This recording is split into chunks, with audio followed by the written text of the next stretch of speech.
18349997繼續歡迎你打電話嚟啊！下一位係阿 Mandy 啊，接翻先 Mandy，Hello，係你好，你好啊 Mandy，唔好意思啊，輪到你啦。係兩位主持人都好。你好大風啊背後。係啊，我或者掹一掹咗個 handset 會好啲。一定係啦，好在唔該晒。係啦，用翻個聽筒會好好多㗎。阿 Mandy，咁好冇啲？好啲，好多啊，其實應該話。點啊？有啲咩想講？我想話咧，因為我同我仔咧就有啲唔係咁開心咯，大家即係鬧交咯。我哋想知道少少資料先，你幾多歲？我諗個導火線都係因為佢覺得我細個係冇照顧過佢咯。我哋想問咧，Mandy 你自己本身幾多歲，同埋個仔幾多歲？我61歲，係我個仔33歲。明白。你話佢即係有啲怨氣係嘛？佢覺得我係細個冇照顧過佢咯。點解佢會有咁嘅感覺嘅？因為咧，真係由佢，即係我都覺得我自己有疏忽嘅。咁因為佢細個嗰時，咁 BB 嗰時已經係俾佢姑媽湊。咁因為我要做嘢啦，咁後尾到佢2歲嗰時，咁我哋就離咗婚啦。咁2歲你兩公婆已經離咗婚啦？係啊。咁其實邊個去支持佢嘅生活啊？你啊，還是兩公婆大家都俾啊？我俾少少啦。咁即係佢姑前媽都夫比較多啲㗎，你意思？我唔知佢有冇俾啊，之後大家都冇聯絡，即係但係我聽佢姑媽講咧，應該係佢都唔會俾好多咯。咁即係真正支持佢反而係姑媽係嘛？係啦。好，請你繼續。咁直至到幾多歲，你哋兩個先至，譬如有一齊生活啊，或者聯繫多翻啊，定點？係冇咯。一路都冇。咁2歲之後，咁我哋分開咗，咁跟住到11歲嗰陣時，我即係佢爸爸啦，就叫個仔同我講話，叫我上律師樓簽張紙，因為佢想佢去外國讀書。咁跟住我就咗一晚。哇！去到外國讀書，咁個姑媽都好犀利喎。定係爸爸俾錢㗎？唔係，如果去外國讀書，應該係佢伯爺喺嗰邊。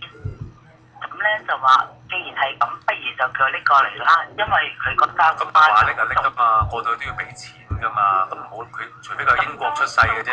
我個仔唔係我個仔個爸爸咧，佢可能係比較生活環境咗好多啦。係咯，所以我唔知。所以咪話咯，即係個錢係邊個俾嘅咧？突然間可以有咁充裕嘅財政，可以去到英國讀書咧？意思係咁啦。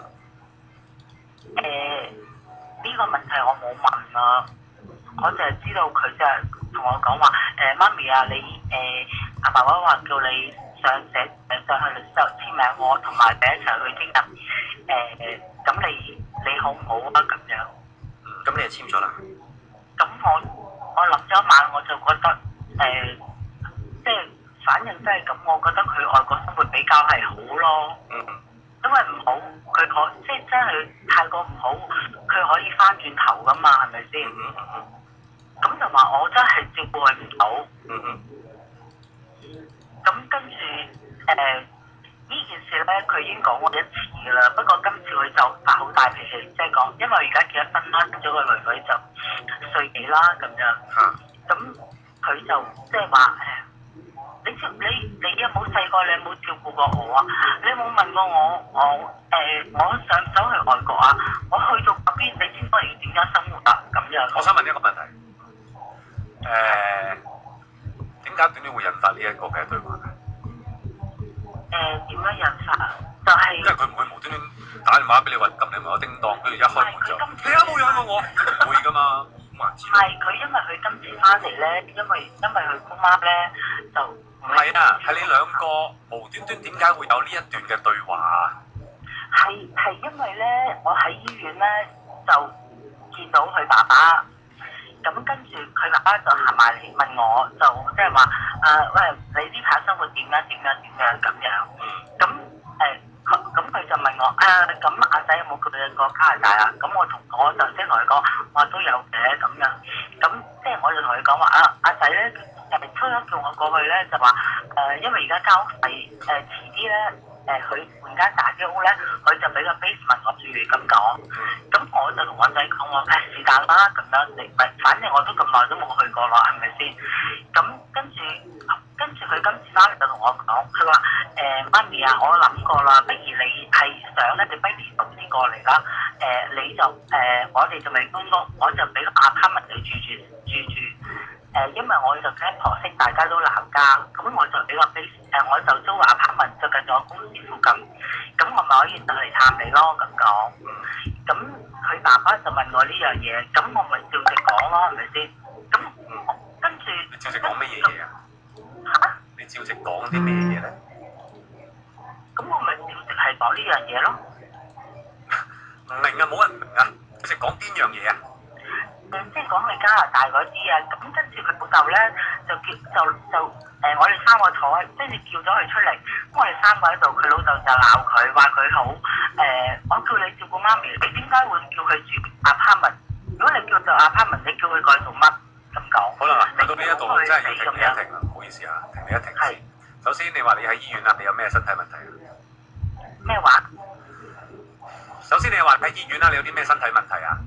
唔係，佢姑媽喺醫院。我去姑媽醫院係啦，你去探病嘅啫，探病嘅啫，係啊，因為你頭先冇咁講㗎，我哋冇人會理解你講乜㗎啦。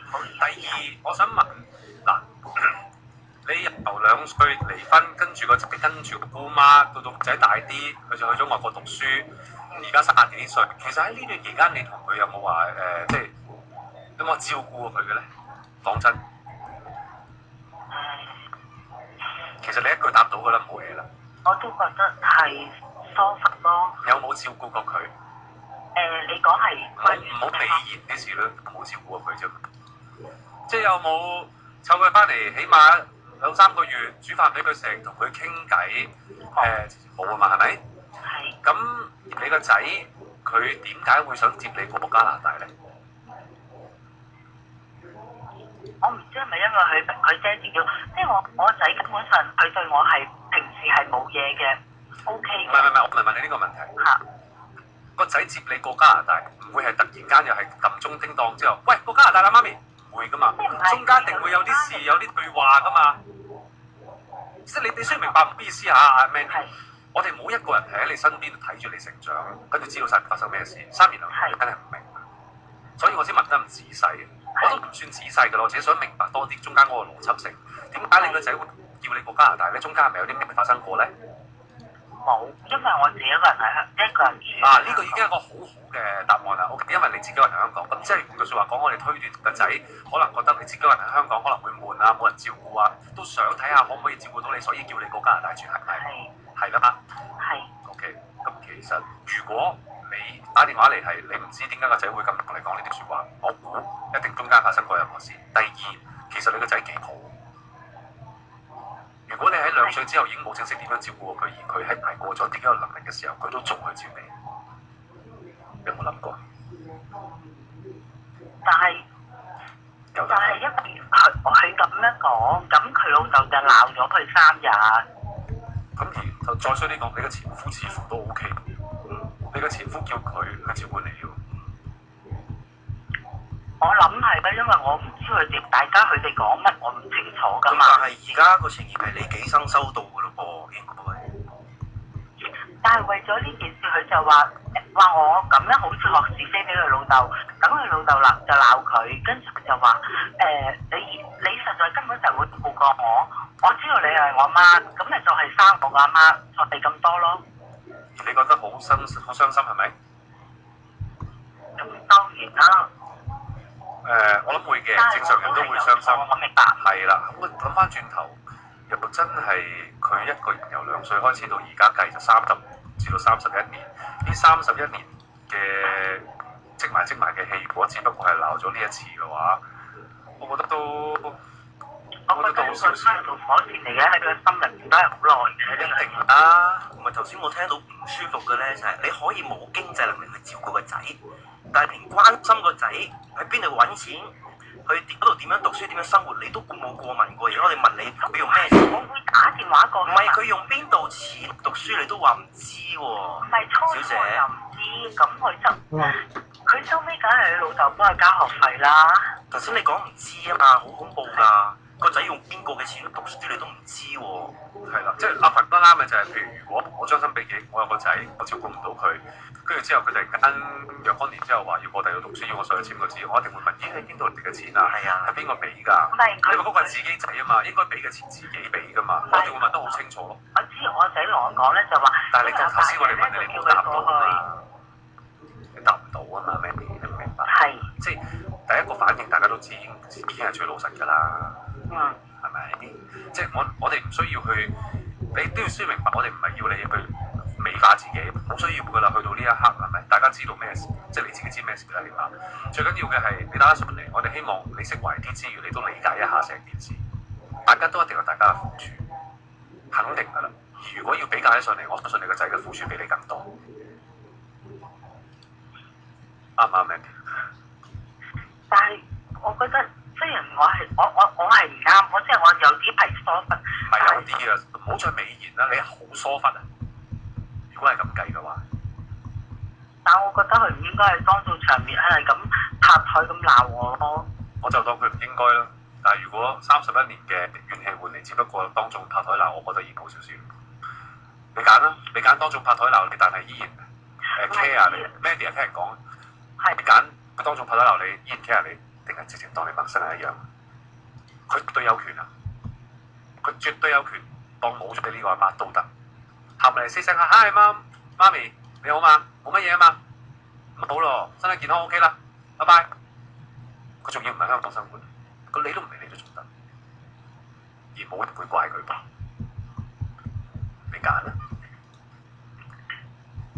呢個就係你懂得珍惜定唔懂得珍惜嗰個關鍵啦。即係如果你而家係最想知道就係我點樣去解決呢個問題咯。解決喺你心目中嘅解決係咩意思？係佢唔再咁樣對你懷恨於心？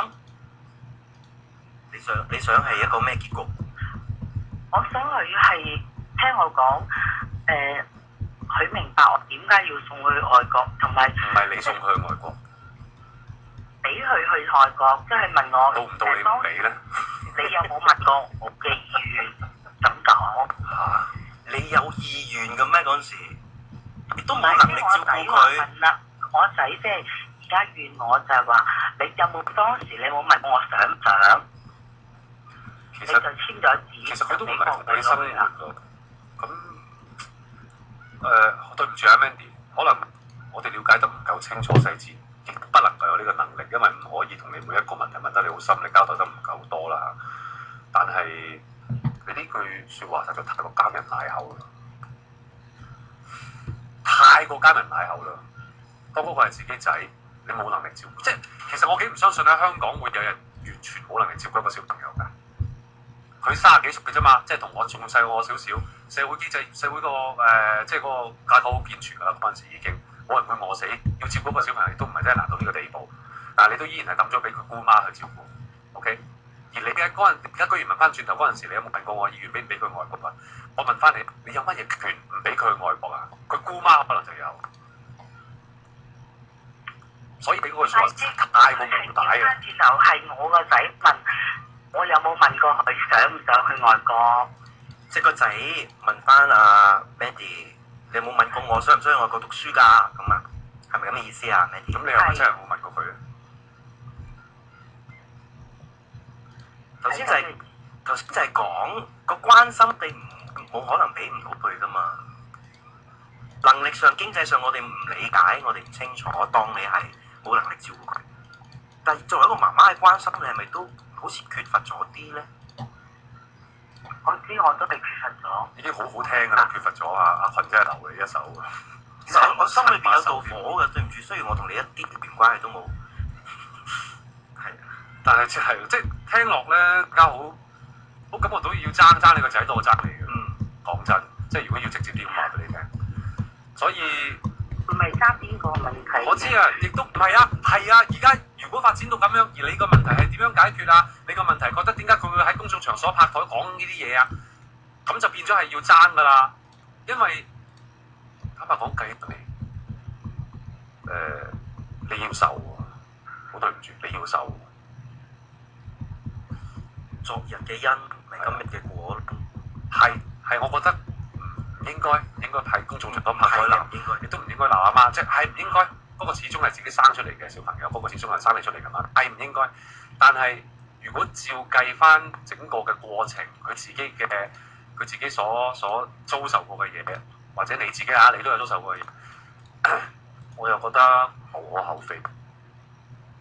咁如果無可厚非，仲更加你講到咁深感覺，咁即係你仲有好兩母子嘅感覺啦。個阿媽點會扭得落個仔？但係你又扭得落，我覺得好奇怪咯。咁我仲坐喺度俾你鬧咩？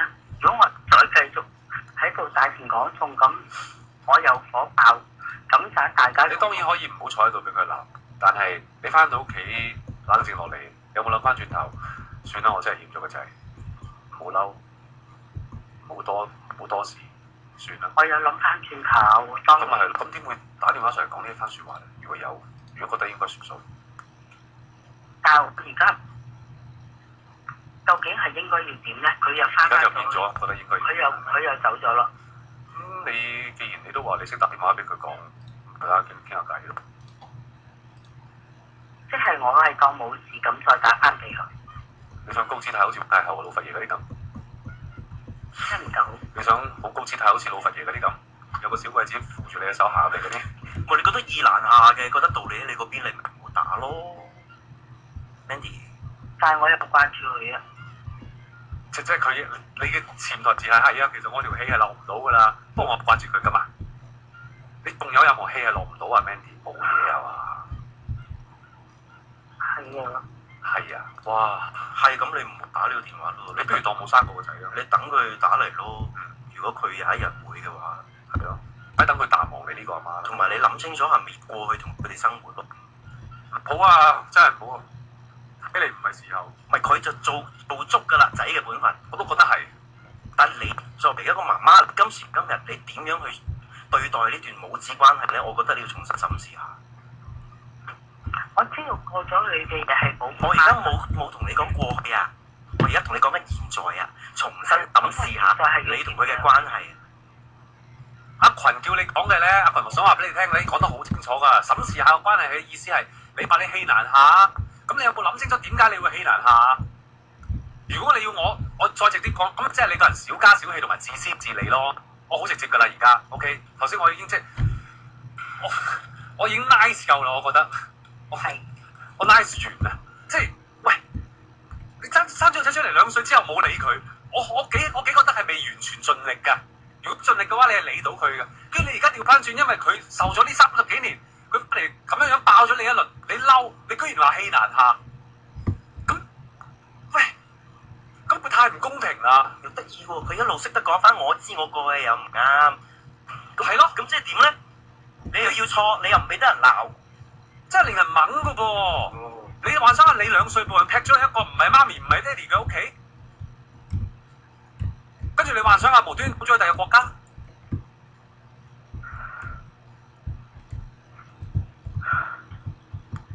我唔想你陣間收錢壞咗個內疚嘅心，阿 Mandy。我只想話你聽，過去嘅嘢冇人想，亦都翻唔到轉頭㗎啦。我都係嗰句，你係咪應該諗下現在你同個仔之間仲有啲乜嘢可以做咧？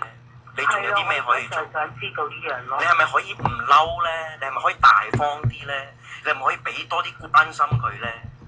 你係咪可以直情？如果我係你打電話去俾個仔，阿仔，我諗過你今日講嘅説話其實係啱。我知我自己唔係一個合格嘅媽咪。我唔係想打電話嚟再同你收唔收好樣嘢。我當然希望同你好啦。咁但係我最緊要嘅就係希望你慢慢可以唔好太過嬲媽咪啦。對唔住啊，咁啊收線就算啦。